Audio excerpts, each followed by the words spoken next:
आपके चिल्लाने से सच्चाई नहीं बदलेगी भाई, एकदम बदलेगी। पूरे देश को आपका रंग और स्वरूप मालूम चल गया है, पूरे देश को आपका रंग और स्वरूप मालूम चल गया है ज्ञान जी।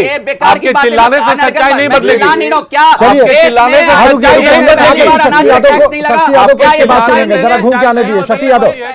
हाँ शक्ति यादव रुक जाइए, अब रुक जाइए। संतोष पाठक जी, संतोष पाठक जी रुकिए रुकिए रुकिए रुकिए, संतोष पाठक जी रुकिए रुकिए भाई। हाँ शक्ति जी, बहुत ही संजीदगी के साथ मैं आपके सामने कुछ बात रखना चाहता हूं।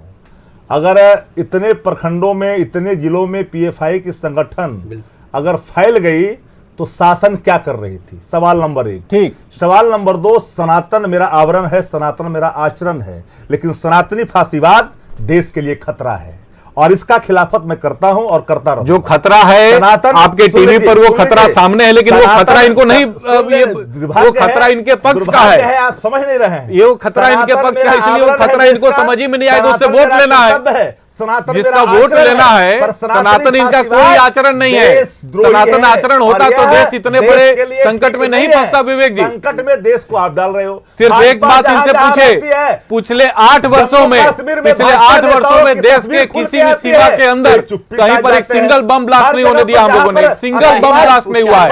देश में ऐसा कोई कोना नहीं था कांग्रेस और राजद के शासनकाल में जहां पर देश में बम नहीं फटते थे, लोग मरते नहीं थे। हजारों लोगों ने अपनी जान गंवाई है, 19,000 से ज्यादा लोगों ने अपनी जानें गंवाई है, 30,000 से ज्यादा लोग घायल हुए हैं और 12,000 से ज्यादा आतंकी हमले इस भारत में हुए हैं। विवेक जी, इनके शासनकाल में, इनके छिपाने से ये सच्चाई बदलेगी नहीं।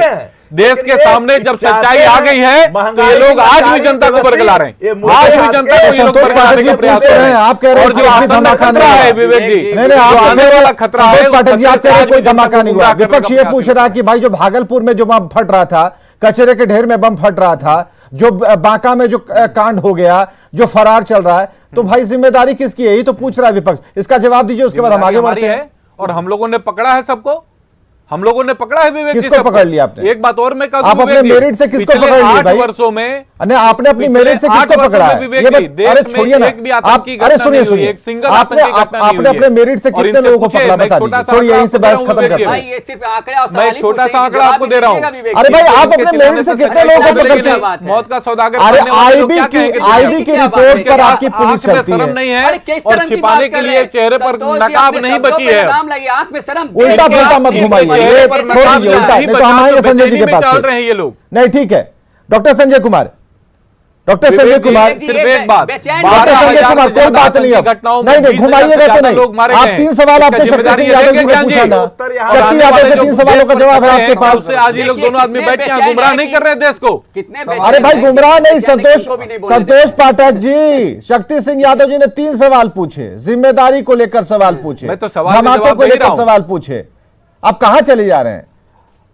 ऐसा कोई घटना था विवेक जी जिसका उद्भेदन इसी सरकार के अंदर नहीं हुआ? चलिए डॉक्टर संजय कुमार आप तक आते हैं। डॉक्टर संजय कुमार, जो बहस है, जो परिचर्चा का विषय है, इस बात को लेकर है, ये क्या इसमें क्या जो श्याम रजक ने जो कहा या फिर जो लेफ्ट पार्टी के नेता ने कहा, क्या इन दोनों का मकसद क्या है? जो जेन्युइन मकसद है वो क्या है, या फिर लाइमलाइट में आने के लिए इन्होंने कुछ कह दिया और उसके बाद जाकर सो गए? देखिए, राजनीति करने वाला व्यक्ति जब कुछ भी बोलता है तो उसके मकसद तो होते हैं, वो उनके मकसद सधते हैं नहीं सधते हैं वो उनका पार्ट है। लेकिन हाँ, ये बात है कि सोसाइटी कहीं से भी रेडिकल हो, कोई इसको स्वीकार नहीं करेगा। अगर वो रेडिकलाइजेशन कहीं भी हो रहा हो, किसी सोसाइटी में हो रहा, उसको कौन स्वीकार करेगा? और देश बचेगा, राज्य बचेगा, तब तो आपकी राजनीति बचेगी। अगर आपको राजनीति किसके इशारे पर करेंगे? जिस तरह से एक बड़ा चुभता हुआ सवाल आपने पूछा, संतोष जी उसका जवाब नहीं दे पाए कि क्या आपका इंटेलिजेंस इतना बढ़िया इनपुट दे रहा था कि लगातार कार्रवाइयां हो रही थी और ये आतंक के जो वेर जो हैं वो फल फूल रहे थे? अगर उसको बर्ड्स में ही काट देते, शुरू में ही उसको काट देते, तो शायद इतना बड़ा वृक्ष का वो रूप नहीं ले लेता। ठीक है, वो नौजवानों को कोई भटका रहा है, कोई बहका रहा है, और उसके इशारे पर वो भटके हुए नौजवान किसी भी तरह का निर्णय लेने की स्थिति में है। ये आग के गोला पर जो बिहार बैठा हुआ है, उसके लिए जिम्मेवारी तो जो सत्ता में सरकार है उनको लेनी पड़ेगी। आप इससे भाग नहीं सकते हैं।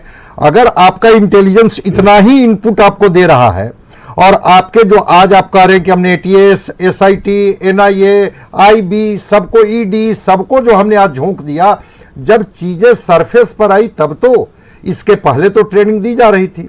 जो 8 पेज का आप ही पढ़ रहे थे, जो उनका लिटरेचर है पॉपुलर फ्रंट का, वो उस लिटरेचर में क्या एक भी जो देश का जो संविधान है, जो देश जिस संविधान से चलता है उसके अनुकूल कोई बातें लिखी हुई है क्या? एकता और अखंडता के पक्ष में कोई बातें लिखी हुई है क्या? और अगर वो चीजें नहीं लिखी हुई है और वो लिटरेचर जो 1 महीना पहले 2 महीना पहले पब्लिक डोमेन में आ रहा था, पुलिस को वो पर्चा हाथ लग रहा था, आप हाथ पर हाथ धरे क्या कर रहे थे? और जब प्राइम मिनिस्टर का दौरा होता है, वो इनपुट के आधार पर जब छापेमारी होती है तब जाकर के चीजें आती हैं सामने। लेकिन इसका दूसरा पक्ष भी है जिसको समझना होगा। मेरा कहना है कि अगर आतंकवाद की जड़ें कहीं भी हैं, किसी को भी उनका समर्थन में नहीं जाना चाहिए। हाँ, ये भी मैं इससे भी सहमत हूं कि आतंकवाद के नाम पर किसी धर्म विशेष को टारगेट भी नहीं किया जाना चाहिए। उनको ये नहीं लगे कि मैं इस धर्म को मानता हूं, मेरा जन्म यहां हुआ है, इसकी वजह से हमें भी उसके श्रृंखला में रखा गया या उसकी श्रेणी में डाला गया, क्योंकि ये देश तो गंगा जमुनी संस्कृति का डिकोड है। डॉक्टर संजय जरा इसे डिकोड कीजिए। श्याम रजक ने कहा कि जब दिल टूटेगा तो देश टूटेगा, पहली बात उन्होंने ये कही। दूसरी बात ये कही कि जो राष्ट्र को लेकर के जो लोग इसे हिंदू राष्ट्र का नाम दे रहे हैं, ये जो लेफ्ट के जो नेता हैं उन्होंने ये कहा कि जो इस तरीके की बात कह रहे हैं उन पर भी कार्रवाई होनी चाहिए, वो भी अपराधी हैं। इन दोनों चीजों को डिकोड करना है।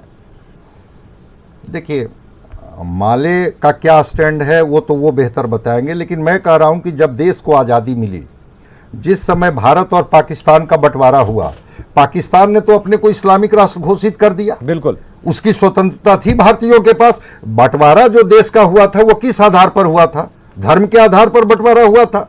अगर उस दिन भारतीयों के मन में हिंदू राष्ट्र की बात होती तो उस दिन वो हिंदू राष्ट्र बनाने की दिशा में भारत बढ़ता।